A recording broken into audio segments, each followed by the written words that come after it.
Okay.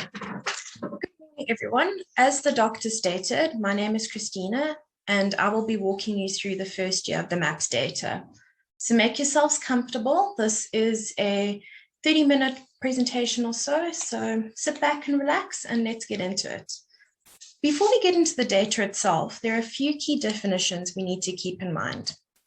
Firstly, 1 month of data collection is referred to as a dip, in which 1,667 interviews has taken place. 3 dips make up a cycle, and 2 cycles make up a wave. Therefore, a wave yields approximately 10,000 interviews.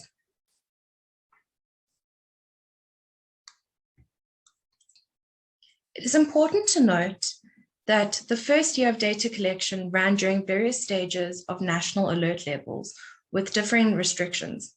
Thus, some of the dips may have had fewer days in the field, and this may have impacted the collection of the leave behind diaries and interviews, as well as affecting the behavior and consumption patterns of the consumers. However, we were still able to achieve a sample of just over 20,000 interviews and over 10,500 diaries.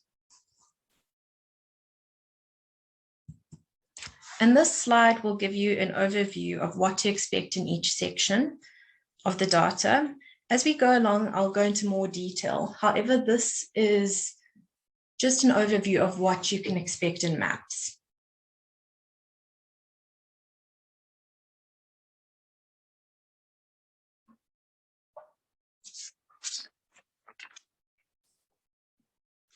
Moving on to a quick discussion of how we perform health checks on the fieldwork.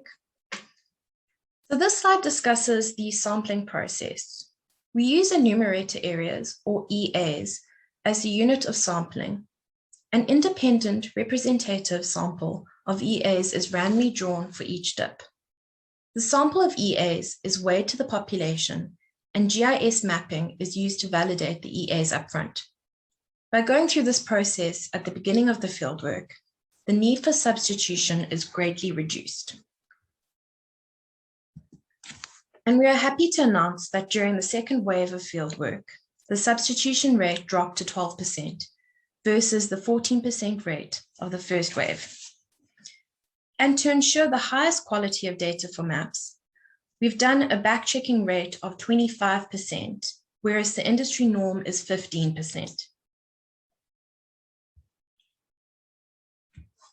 This slide provides a geographical representation of all the points we visited during the inaugural year of MAPS.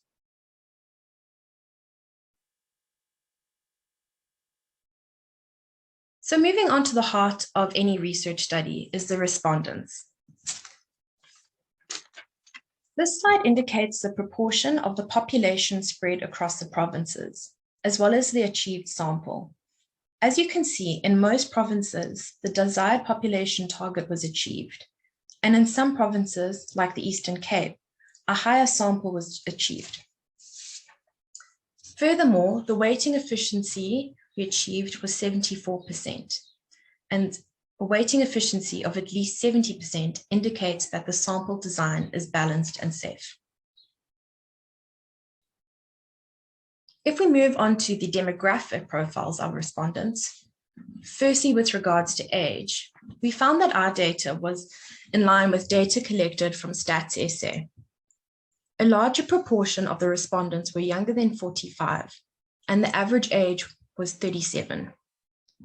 Then moving on to personal income, a large portion of our respondents claimed to earn less than 10,000 Rand a month, with the average personal income being just under 5,000. This was reflected in the household income, with the large portion of respondents' total household income being less than 20,000 Rand, and the average being just under 12,000.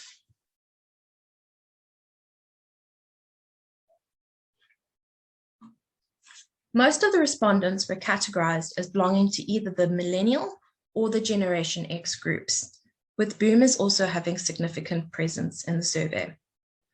A substantial portion of our respondents fell under the single categories that were almost as many young singles as there were single parent families, and mature singles also held a significant number of respondents.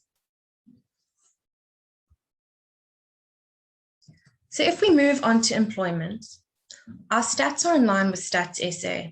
However, I must point out that Stats SA does have a lower number of unemployed. But if we compare the MAP's total for those not economically active, the numbers actually balance out. And this is due to this category including people such as stay-at-home parents who may have miscategorized themselves.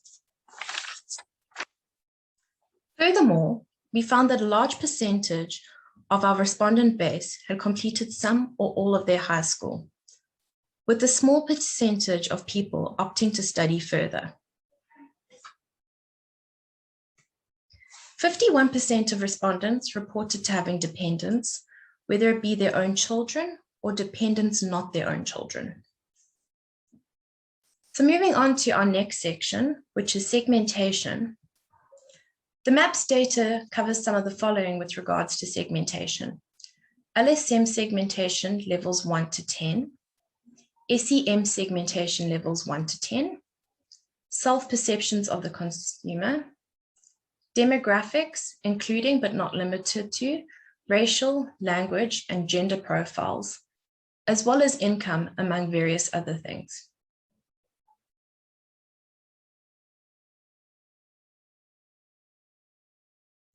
Moving on to our next slide, we have the living standards measure from levels 1 to 10, where the average age is also included.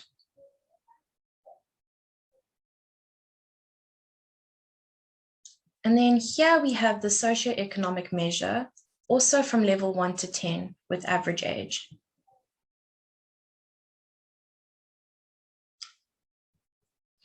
We also asked the respondents which SEM group they associated themselves with, and many said that they fell in the middle brackets.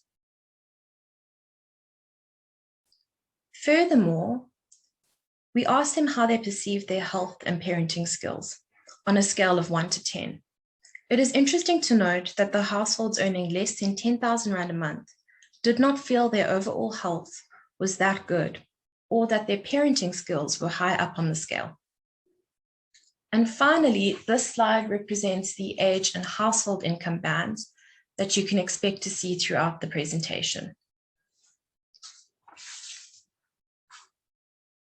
So moving on to media. The section in the data covers various mediums analyzed. Print media will address newspapers, magazines, store magazines, and newspaper inserts, as well as the way that these mediums are consumed. Television will look at what people are actually watching, as well as where and how they watch, and how often they are viewing whatever they're watching. Radio covers which stations people are listening to, their listening behaviors, including the average time spent listening, and how they access the radio. Online will cover social media and streaming, as well as other online content. Cinema addresses respondents' attendance, average spend, as well as whether they make use of loyalty programs. And finally, out-of-home advertising will cover this particular branch of how people consume this advertising. So this slide gives an indication of the media population penetration for the various platforms. Various timelines are available, ranging from yesterday, the past 7 days, 4 weeks, and the past 3 months.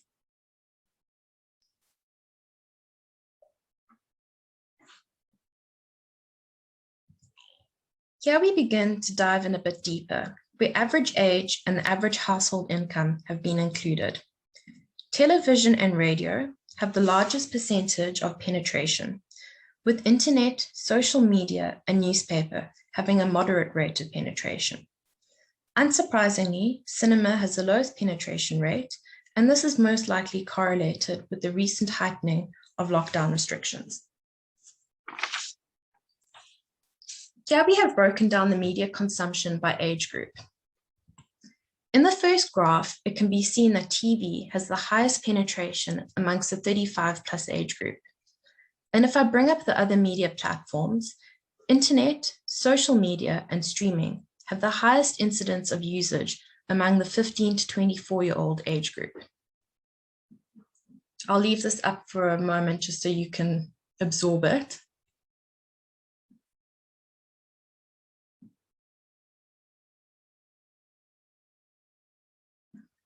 And now looking at media consumption by household income. Television has a significant reach among those earning up to 10,000 Rand, and this pattern remains consistent with the other media platforms.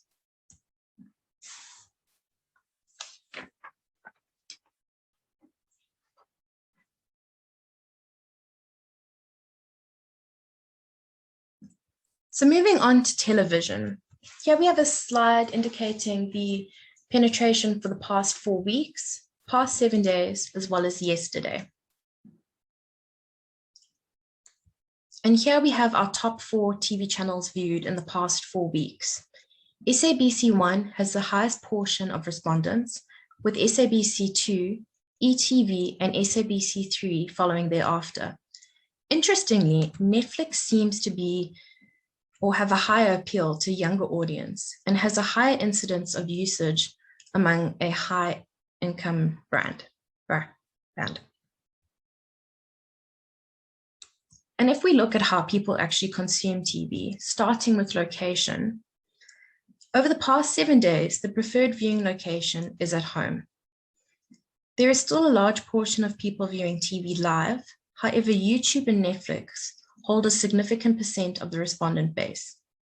Finally, PVR viewers also seem to prefer watching TV live instead of recording their TV shows. So moving on to radio, once again, our penetration figures for the past 4 weeks, past 7 days, and yesterday. If we take a closer look at yesterday's figures, National Radio has the largest claimed listenership with 33%.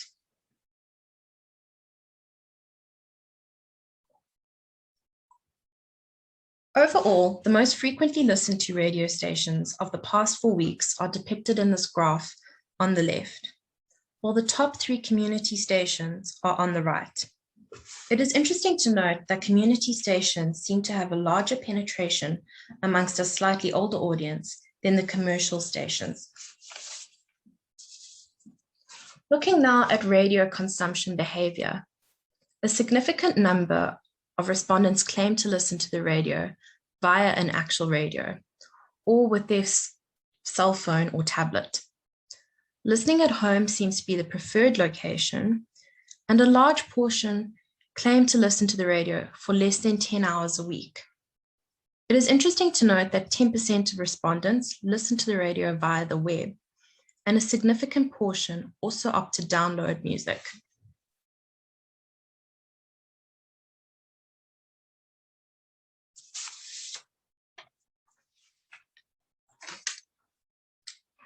Now, if I can bring your attention to print media. Our first print medium is newspapers. Once again, the penetration figures. 46% of respondents have read the newspaper in the last 3 months, and this graph shows the highest frequency of daily newspapers.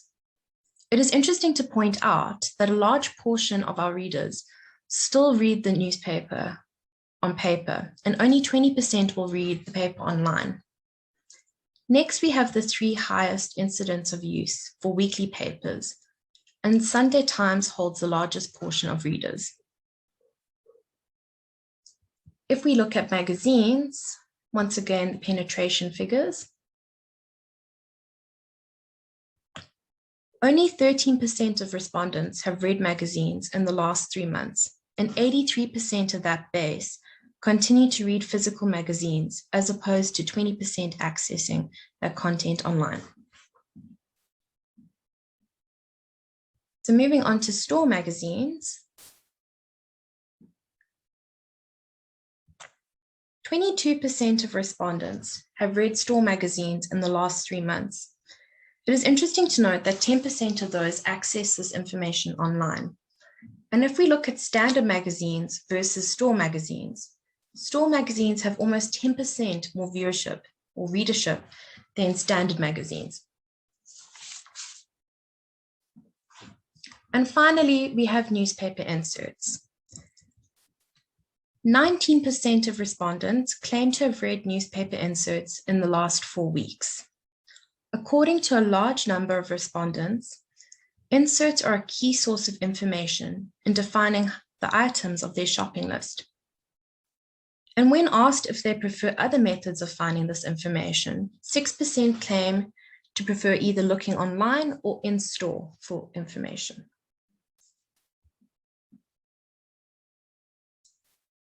Moving on to cinema. As previously mentioned, cinema attendance has been low over the past 4 weeks, most likely due to the various lockdown restrictions. Only 3% of respondents claim to have gone to the cinema in the last 6 months, and the average cost for 3 people is below 400 Rand.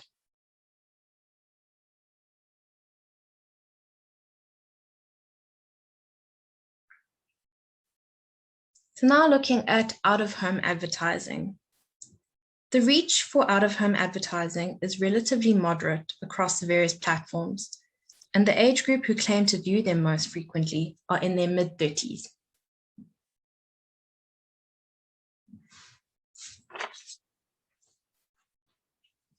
So looking towards social media now, which has a high penetration amongst a slightly younger demographic.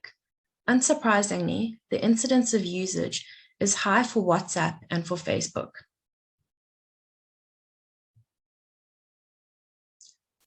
So how do all of these platforms interact with each other? Well, we asked the respondents which secondary activities do they engage with while using the various medium platforms. While watching TV, respondents seem to favor listening to the radio and browsing social media as the secondary activities. This was seen once again when streaming content was a primary activity. Conversely, when listening to the radio is a primary activity, social media and watching TV were the most frequently reported secondary activities. And when browsing social media is a primary activity, TV and radio were the most highly occurring secondary activities. This suggests that radio is a high frequency occurring companion media and that social media is omnipresent. What's interesting to observe is these are the most frequently occurring secondary activities, while reading the newspaper, reading a book, and surfing the internet. However, they occur at a lower rate with these primary activities, suggesting that when a task is more cognitively demanding, the need for secondary media is not as high.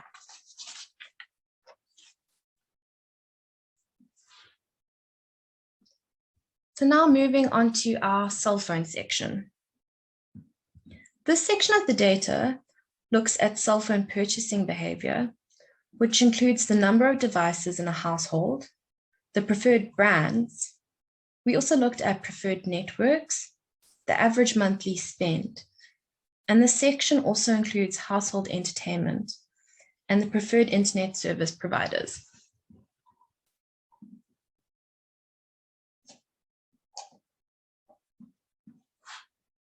So 96% of the respondents claim to have access to a cell phone. And with regards to cellular networks, Vodacom and MTN have the highest frequency of use amongst the respondents. If we look at the average age of users of particular cell phone brands, Samsung and Huawei appear to appeal to a slightly older demographic than Apple users. The spread of preferred brands is relatively moderate. However, Samsung has the highest occurrence of users.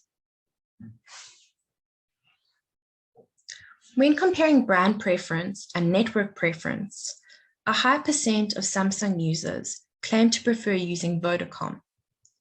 Mobicel had a high frequency amongst MTN users, and Nokia, Huawei, and iPhone had a high incidence of usage amongst Vodacom users. It's interesting to point out that Telkom is the second most frequently used network with iPhone owners.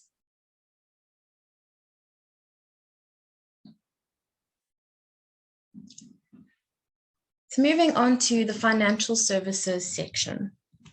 This section in the data covers commercial banking, which delves into which banking products and facilities people are actually using, what accounts they may be using, as well as their preferred banking institutions. Stokvels looks into why people join stokvels and how many they belong to. Financial services investigates whether respondents use cash sending facilities, if they have store accounts, their medical aid schemes, as well as saving and spending behavior. And then, of course, we have the SASSA government grant section as well.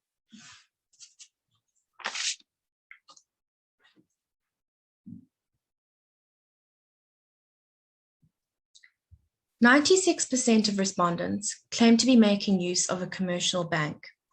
And as can be seen in these graphs, the highest reported penetration of banking products was amongst the 35 plus age group, as well as those earning up to 10,000 Rand.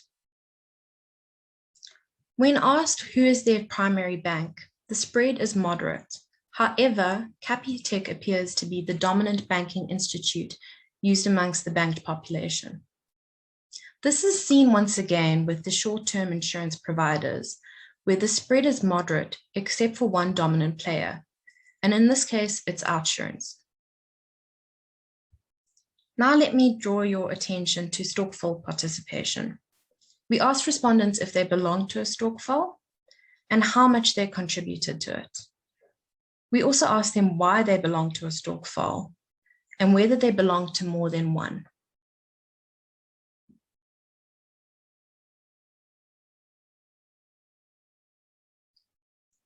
Finally, this table gives an overview of the incidence of users for various other financial services. Loyalty programs had the highest frequency, and the average user was 39 years old.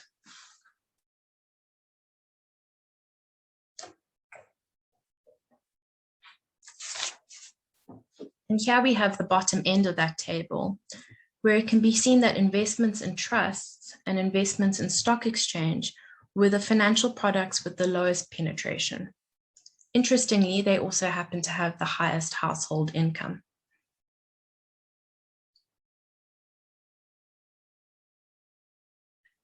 So when we asked our respondents if they saved money, 30% said yes.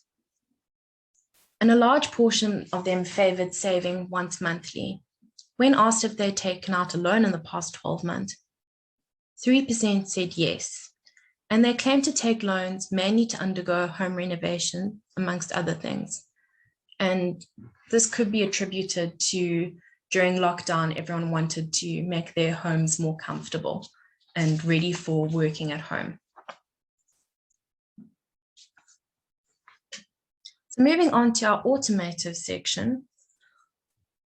This section of the data delved into purchasing behavior and driving behavior. It covers various aspects such as the preferred brands, number of vehicles per household, average spend on fuel, average kilometers driven, amongst other things.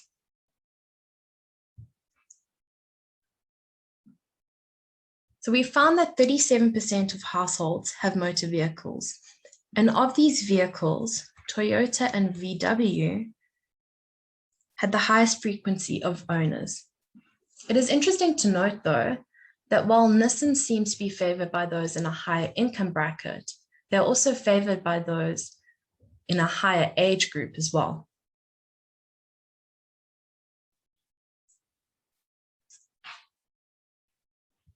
And moving on to retail. This section looked at household purchasing behavior. So who actually does the shopping? How do they shop? Do they have a preferred mall? Do they have a preferred retailer? We also looked at which brands they were purchasing for their groceries, their personal care items, clothing and liquor, as well as brand loyalty and fast food consumption behavior.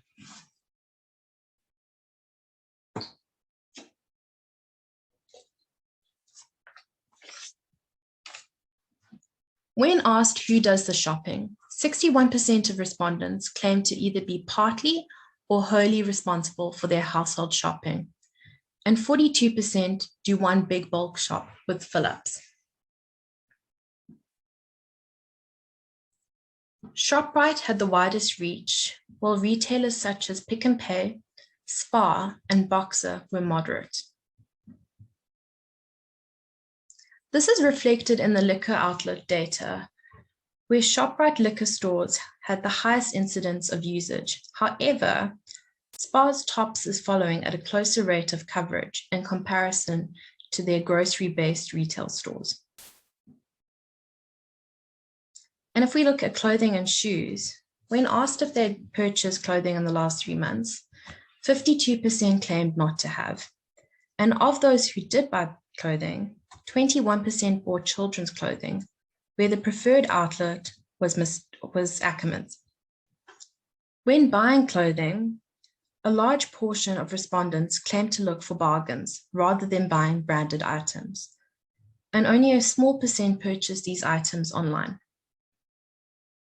Cosmetics, on the other hand, were purchased more frequently at 61%, with Avon having the largest percent of buyers. And respondents claimed to prefer purchasing these items at their supermarket. So moving on to alcohol penetration. These are the categories that had the highest penetration amongst our respondents.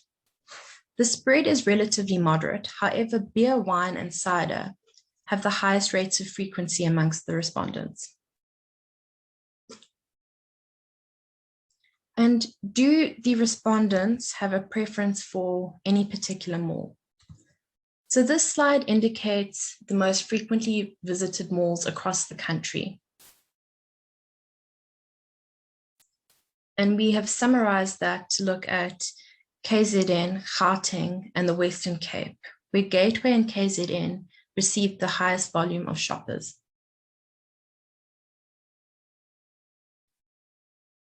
Moving on to fast food, we asked respondents how often they usually purchase fast food, and 34% claimed to purchase at least once a month.